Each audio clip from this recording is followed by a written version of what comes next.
phased. But the real test was Lennox. Joe found her at her secret spot, a place where she went to brood and escape the world. He didn't approach her with the frantic energy that Mel often did. Instead, he spoke to her as an equal, a fellow outlaw cast out by the power brokers of life. "Aren't you supposed to be at a meeting?" he asked. "Why should I?" Lennox countered. "Life is unfair. The principal is a fascist." Joe really listened, to her frustrations. He understood the feeling of being abandoned. But he also pointed out something that Lennox had overlooked. "Do you really think it is fair that your aunt has to go down to that school all alone and eat your big bowl of stink for something she didn't do?" The phrase "big bowl of stink" resonated with Lennox. She realized that while she was hurting, she was also hurting the one person who had stayed by her side. Back at the school, Mel was struggling to defend her niece to the stern Ms. Lunt. The meeting was going poorly until the door opened and Lennox walked in. She apologized for the poem and for her behavior, her voice quiet but sincere. It was a moment of growth that Mel hadn't dared to hope for. That evening, the house felt different. The tension hadn't vanished, but it had shifted into something more manageable. Joe had proven that his unconventional methods worked. He had bribed Lennox with $50 to attend the meeting, a fact that horrified Mel's sense of parenting, but one she couldn't argue with given the results. "You lie, you bribe," Mel said to Joe as they sat in the living room after the kids had gone to bed. "Is there anything you won't do?" "Windows," Joe replied with a smirk. Mel looked at him, really seeing him for the first time. He was a man who had lost his world but hadn't lost his spirit. He was loud, opinionated, and completely bald by choice, but he was also exactly what her family needed. "Let's make it official," she said. The days turned into weeks, and the rhythm of the household began to steady. Joe became the bridge between Mel's world of politics and the children's world of school and social media. He taught Ryder how to improve his jump shot and helped Lennox navigate the complexities of high school social hierarchies. He managed the groceries, the laundry, and the countless small crises that define family life. There were moments of humor, like the time Joe tried to explain the intricacies of commodities trading to a confused Ryder, and moments of tenderness, like when Mel realized that the children were finally starting to feel at home. The house on the quiet street in Toledo was no longer just a building. It was a sanctuary of second chances. Mel's political career also saw a shift. With Joe managing the home, she was able to focus more clearly on her work.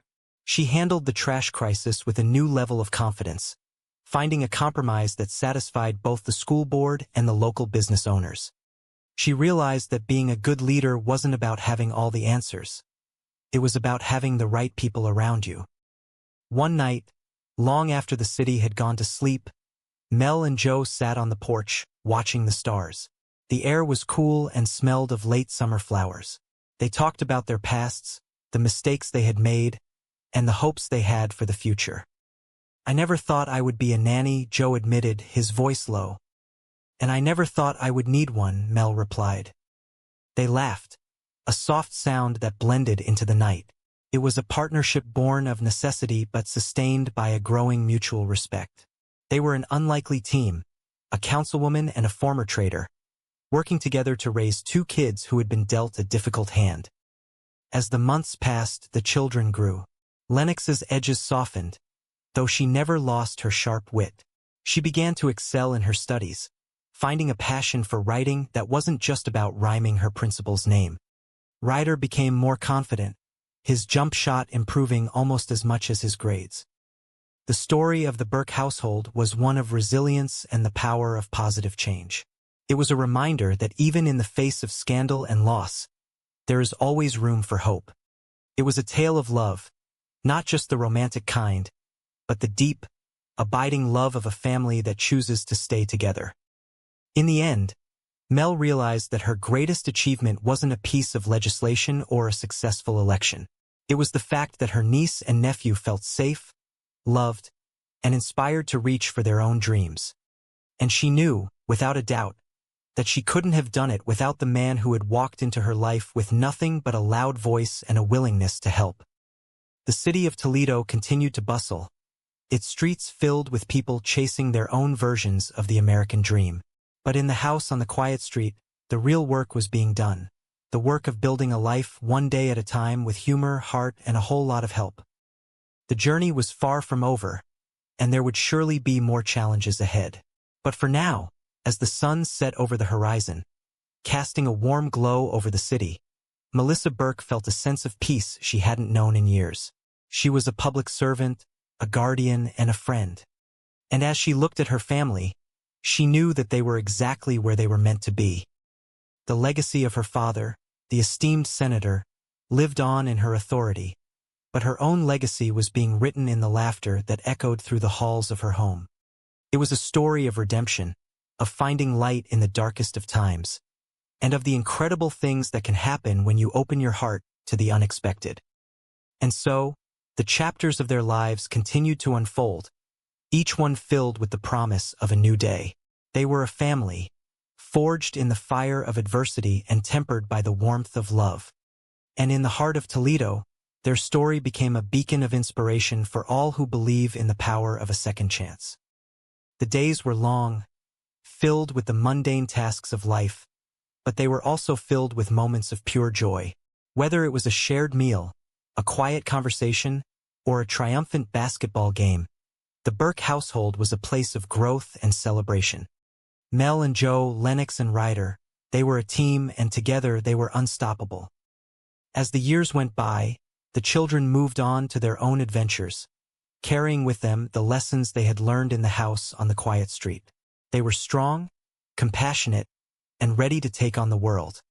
And Mel and Joe remained, a constant presence in their lives, a reminder of the power of family and the importance of never giving up. The city of Toledo changed, as cities do, but the values that Mel and Joe had instilled in their household remained. They were values of honesty, hard work, and the belief that everyone deserves a chance to shine. And as they looked back on their journey, they knew that every challenge they had faced had been worth it for the beautiful life they had built together. In the quiet moments of the evening, when the house was still and the world was at rest, Mel would often think back to that first day at City Hall, the day the garbage man shouted and Joe Longo walked into her life.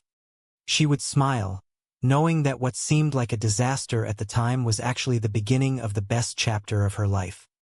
And Joe, standing by her side, would look at the woman who had given him a new purpose. He was no longer the man who had lost everything. He was the man who had found everything that truly mattered. He was a nanny, a mentor, and a beloved member of a family that had become his own. Their story was a testament to the fact that life doesn't always go as planned. But sometimes, the unplanned parts are the most beautiful of all. It was a story of hope, of love, and of the enduring power of the human spirit. And in the heart of Toledo, it was a story that would be told for generations to come. A story of a councilwoman, a trader, and the family they chose to build. The lessons of the past were not forgotten, but they were used as stepping stones to a brighter future. Mel's political career continued to flourish, her reputation as a fair and compassionate leader growing with every passing year. She became a voice for the voiceless, a champion for the education and well-being of all children in her district. Joe, too, found new ways to contribute to the community. He used his financial expertise to help local nonprofits manage their resources more effectively, ensuring that more help reached those who needed it most. He remained a constant support for Mel, a partner in every sense of the word. Lennox and Ryder returned home often, bringing with them the stories of their own successes and challenges. They looked back on their time in the Burke household with gratitude, realizing how much they had grown during those transformative years. They were a testament to the power of a supportive environment and the impact of positive role models. The house on the quiet street remained a hub of activity, a place where friends and neighbors were always welcome. It was a home filled with light and laughter, a place where the values of kindness and integrity were practiced every day. And as the world outside continued to change, the Burke household stood as a beacon of stability and hope. In the end, it was the simple things that mattered most. The shared smiles, the quiet understandings, and the knowledge that no matter what happened, they had each other. It was a life well lived, A story well told.